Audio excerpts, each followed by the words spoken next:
If a coworker began having a seizure or someone in your office suffered a severe cut, would you know what to do? With help from the American Red Cross, KGUN-9 is bringing you Saving a Life Monday.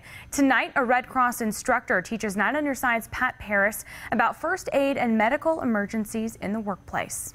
Right now, the training on seizures is that if you can guide them safely to the floor, clear out anything that's around that they could flail or convulse into, guard the head, and no more trying to restrain somebody. And if it lasts more than 3 to 5 minutes, that would be the 911 call. And then you talk about strokes as well. We talk about strokes, and they talk about FAST, the way to self-diagnose a stroke, and the F is for face. The A is for arms, and what you're looking for there is symmetry.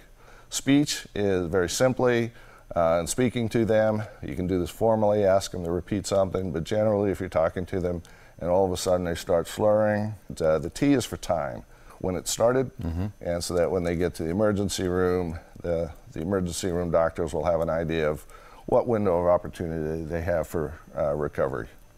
Let's say there is an accident in the workplace and you've got some trauma, you've got a gash or a wound. That's another part of this we're talking about, and that's how to treat this person. Right. And very simply what we're doing, we've gotten away from splints in the workplace setting. So very simply what we're showing, if you're good old-fashioned, you got a little cut here, okay.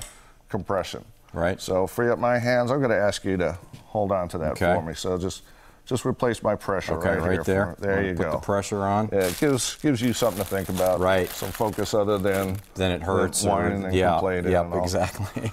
And then what we're going to do very simply is I could just have a little room here. Is just to start rolling. And I'm going to ask you to just hold that into place for me. Want to roll this nice and snugly. Okay. So I'm not cutting off your circulation. Going to replace the actual pressure itself with the tie at the end and not with the wrap. Very simply just squeeze this little loop together, wrap it up. And I don't like tying knots because if you start to swell or whatever, right, you can unloosen How it. simple is that to just... Right, and then you're ready to go when... And now I can drive you to urgent care or the hospital or wherever we need to go. And of course, if people want to learn more, they should sign up for classes at the American Red Cross. Most definitely. And another very simple thing is if you have a smartphone, we have a number of downloadable apps, free apps, that just have a wealth of information on there.